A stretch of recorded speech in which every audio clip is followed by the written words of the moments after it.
Trump scraps the Iran nuclear deal, hasn't even read it, and were electoral politics all up in the decision? This political year is like none other, except that of 1974 when Watergate was raging. But what's bubbling below the surface in the minds of voters, and can we even name it?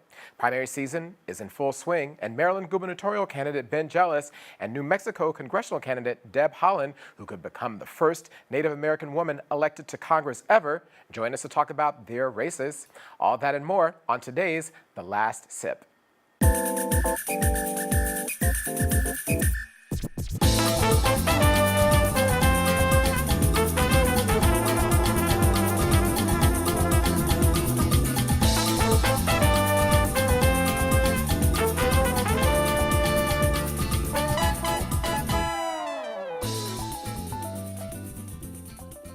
Welcome to The Last Sip. It's been yet another boring week in the news, hardly.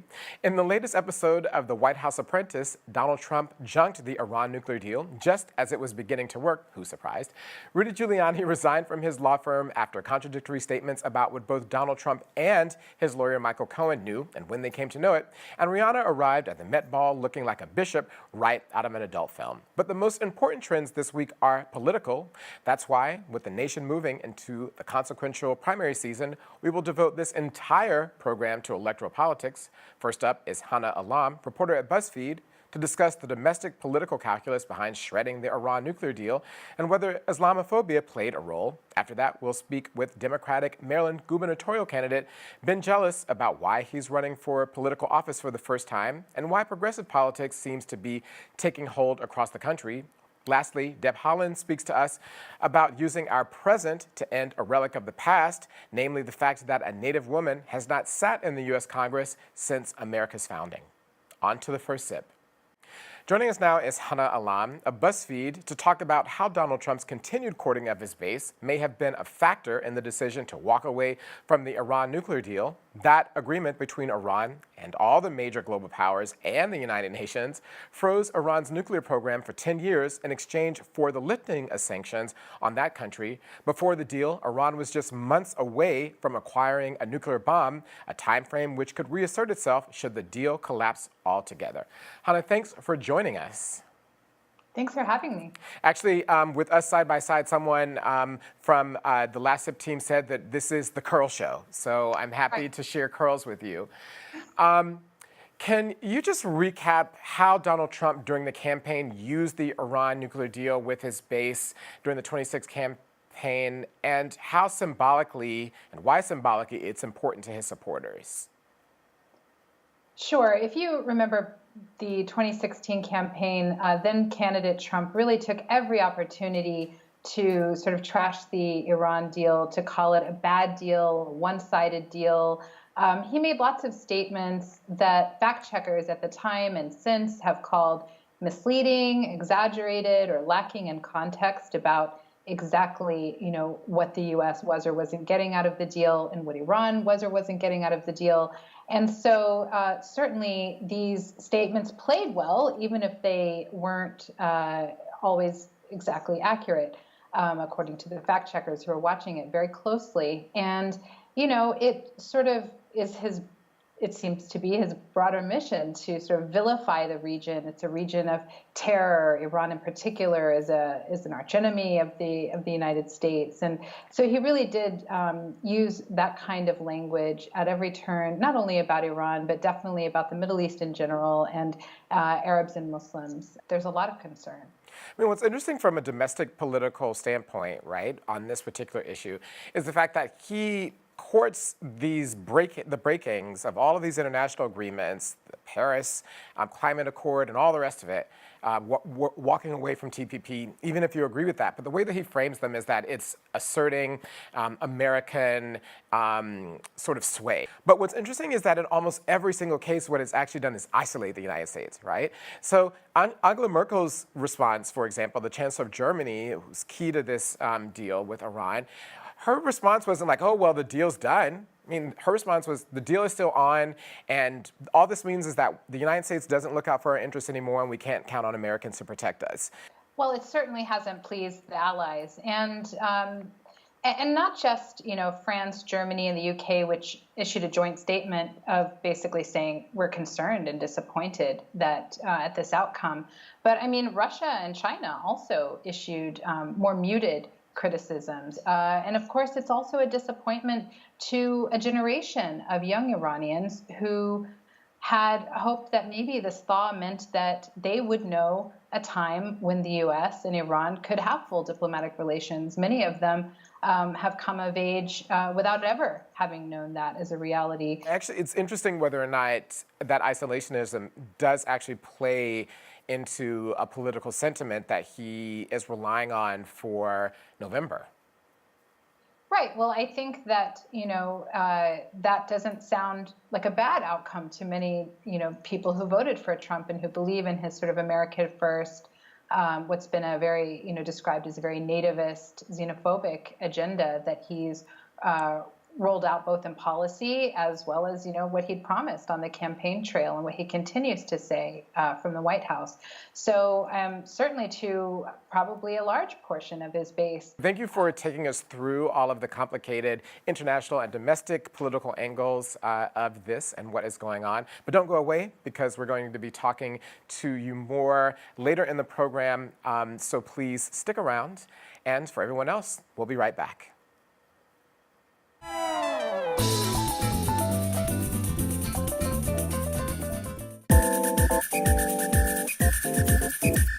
Benjamin ToddJealous, that's his government name, is seeking to become Maryland's 63rd governor. In full disclosure, I've known Ben since college, and Ben, I seem to remember you taking over a few buildings as a student. And now you are attempting to take over the Annapolis State House. At least you're consistent. In all seriousness, though, thank you for joining us. We know that the campaign trail is busy and that your life doesn't stop, so we just want to thank you off the bat. No, thank you. No, I mean, you're a dear friend, and I'm just happy to be here for this time with you. Thank you. So first off, how is your race going? What's the state of your race right now, from your perspective as the candidate? Well, it's twofold. On the one hand, one of the front runners just passed away suddenly. His name was Kevin Cameron, who's a Baltimore County exec. We just put him in the ground today, and he passed away 2 days ago. So for us, we've kind of taken a time off from campaigning in the state and are just all sort of adjusting to the new reality. On the other hand, we've been in this for hundreds of days now. And what we're seeing in the field as we travel around the country is that we're succeeding in building a movement across the state. And it's exciting. We're tied for first in this race. We have been for months. It's going to be a very intense race right down to the very end. Remember that at the end of the day, people are human, and more than politics, our humanity always connects us. But one of the things I'm curious about is you're a first-time progressive candidate, and you're running at a time of also extreme backlash across the country and across the board. What do you think is behind, as you're saying, I'm across the state and we're putting together a movement. This isn't only a campaign, this is a movement. So as this is a movement, what do you think is behind the resurgence of progressivism at this stage of extreme backlash? It's the same thing that makes it possible for Donald Trump to divide people. That same context makes it easier for us to bring people together. Because in times like this, when working families are stressed out across a region or a country, or in our case, a state, Donald Trump plays from an old playbook of divide and conquer. You pick scapegoats, whether it's the trans community or the Muslim community or people coming across our southern border, and then you divide the people against each other. Well, in times like that, it's actually also easier to pull people together because they're all suffering from the same frustration, whether it's mass incarceration or massive student debt or the lack of access to affordable health care, jobs. And so we brought the antidote to that sort of hate and division, which is a focus on the kitchen table issues that really unite people. And then as you pull them closer together, of course, double down on the civil rights protections that make it easier for us to all stay together. Thank you for joining us on a very sad and difficult day for you on the campaign trail and for your candidates. Again, our condolences to your candidate, but we continue to wish you and everyone else in your race all the best and much safety as you let the democratic process unfold and see where we are at the end of 2018. Well, please do have us back. It is always nice to be able to talk to you. Thank you so much. And again, be safe. All right. Thanks, Mark. All right. Thank you, Ben. We'll be right back.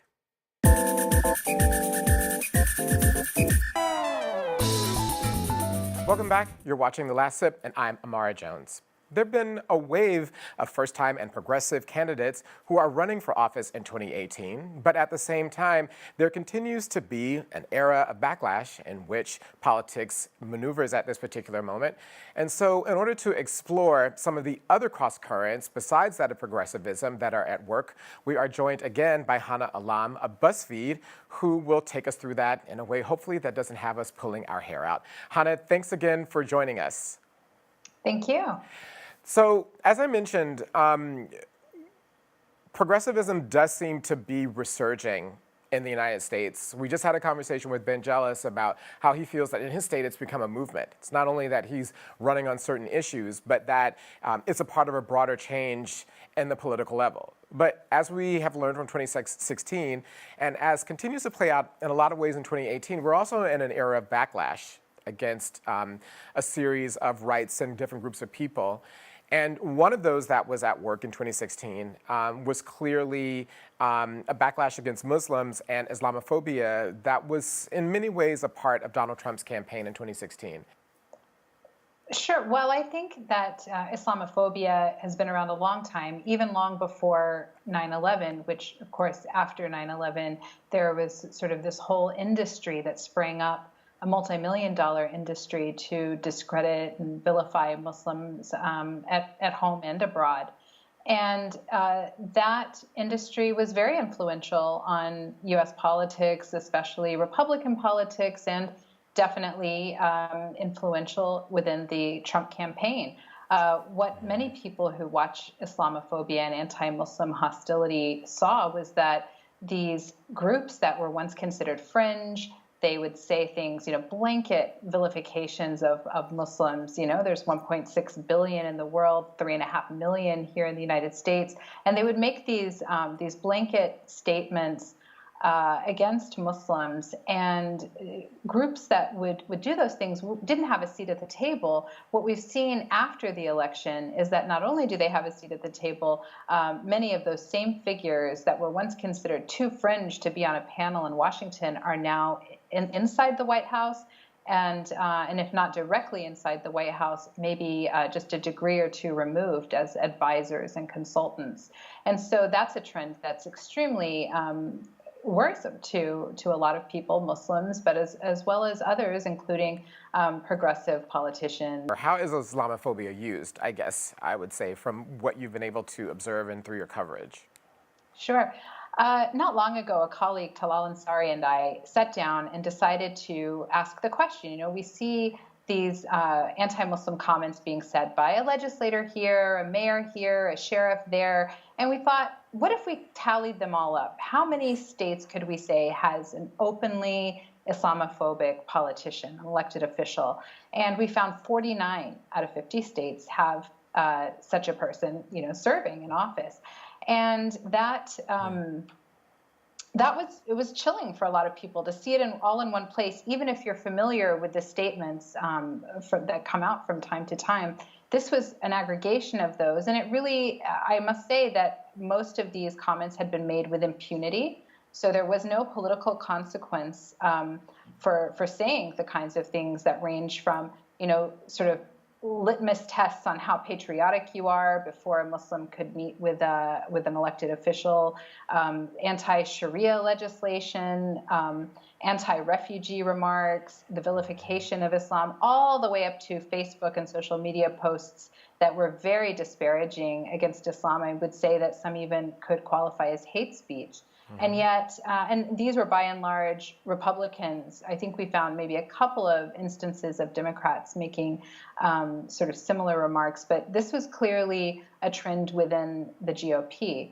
And when we asked the GOP what it was doing about this and whether it had identified this, they said such political rhetoric such anti-Muslim rhetoric is unacceptable, but they stopped short of saying that they would take any action. And of course, it's hard to when that same rhetoric is, you hear it coming from the highest office in the land. What do you think is the link between Islamophobia and the surge in heated, that's a nice term, political rhetoric against immigrants and immigration overall? Are they moving in tandem? Are they opposite? So the more there's a focus on Islamophobia, there's less on immigration, or vice versa. What's the interplay here? Because my interest here is in this idea of othering and quote the foreigner, and the way in which that is used politically. And so is there a relationship between Islamophobia and the broader conversation on immigration? Oh, absolutely. They go part and parcel. I mean, for example, in discussing American Muslims, President Trump and, White House staff, they almost never, if ever, acknowledge that there are Muslim Americans here, in many capacities. Thank you so much for your reporting. Thank you for taking the time to talk to us, not once, but twice.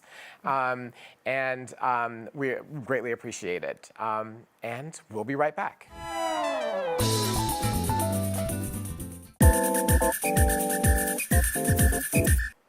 Welcome back to The Last Sip.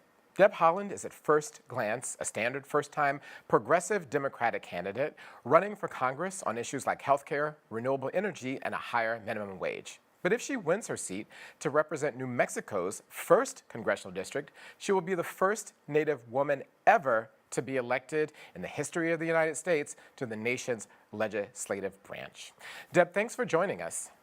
Thank you for having me. You're part of a wave this year of Native American candidates for office. What do you think is behind this trend, and what do you think it says about this political moment? After President Trump got elected and he took office in 2017, we had the Women's March. I think that gave a whole lot of courage and power to women across the country. And I think this is part of that. I've been involved in politics in New Mexico for a long, long time, close to 20 years.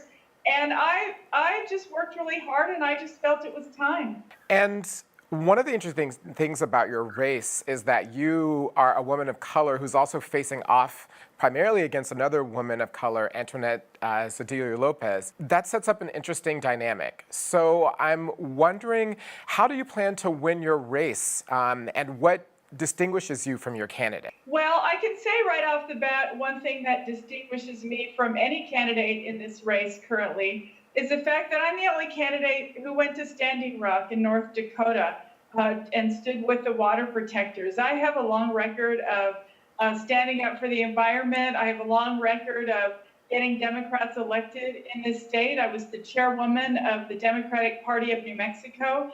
I also have run a statewide campaign prior to this. I ran for lieutenant governor in 2014.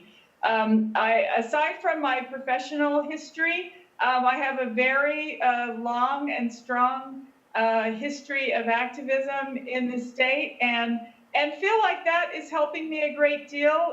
One of the things that I think is also interesting about your particular race is the fact that it is intersectional in a lot of ways. And to me, one of the ways in which that's shown up is the range of endorsements that you've gotten. So, for instance, from the Congressional Black Caucus, from Planned Parenthood, from 350.org, that it seems as if part of your race is understanding the fact that these social issues are all connected in a certain way. Can you talk a little bit about how that is a part of the way that you're running, and if that's a model you think for other candidates across the country at this particular time? We started this campaign and we told ourselves that we needed to build a national campaign. Congressional races are very expensive. It's just the unfortunate, one of the unfortunate things about politics is that you have to raise a lot of money. I've always worked very hard to be very inclusive. And so this inclusivity is something that I took very seriously. And that's anywhere from my endorsements to the interns that we recruit to work in our campaign to my campaign staff. I feel very strongly that all of us need to stick together. All us underrepresented groups, all of us folks who are working hard to have a seat at the table, we all need to stick together and make sure that our voices are heard. And so that's definitely part of how I'm feeling about my campaign. In every single political campaign that I have seen and been a part of in my own life, there are times when the candidate is just a spent force, is just sort of out of gas. And every single one of them in that moment has something that reignites their fuel. It's the thing that they always tell themselves when your hands hurt from shaking too many times, when you've been on the phone all day and you don't want to pick up the phone again, when you're missing another family event. What is that thing for you as a candidate? And I haven't actually felt that this campaign. I wake up every morning, I'm excited about the day to come. I'm really ready to work very hard to make this happen. And one of the reasons because I'm so excited about the opportunity to represent the people of this district. I know what it's like to struggle. I'm part of the 99% of the folks who have had to rely on food stamps, who are paying off their student loans, who haven't had a seat at the table. What's the one thing that you want to make sure is done through your efforts or helped accomplish through your efforts? I really am very serious about climate change in our country and in our world. And I would love for us to move toward 100% renewable energy in a place like New Mexico with almost 300 days of sun per year. I think that is something that we can do. And I will work tirelessly to make sure that we are working toward a renewable energy economy, because I think that can not only fight climate change, but help us create thousands of jobs for people that need them, thousands of good paying jobs. So that is definitely something that is at the top of my list. Well, you have a president who doesn't agree with you, so you'll have your work cut out for you. It won't be boring. Thank you for allowing us to take the time to speak with you. All the best to you in your endeavors and everyone who works on your campaign. And have a terrific weekend. Thanks again for joining us. Really enjoyed talking with you. Bye-bye. Thank you. We'll be right back.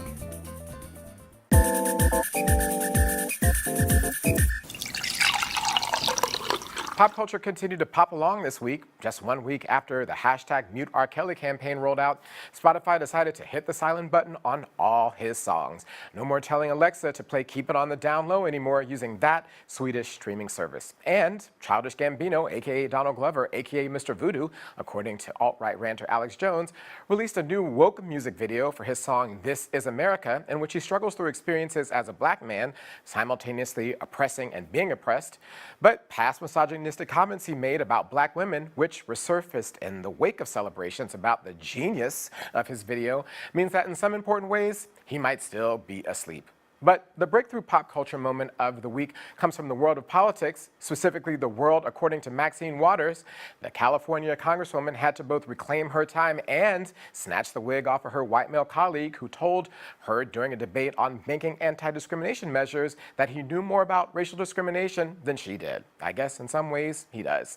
And that we are, quote, making America great, close quote. However, when she raised her finger at him, like I've seen too many times in my life, I knew it was over. She got got him together by demanding that he remain in the chamber as she read him, all while telling him that he would get, quote, not 1 second, close quote, more of her time for a debate.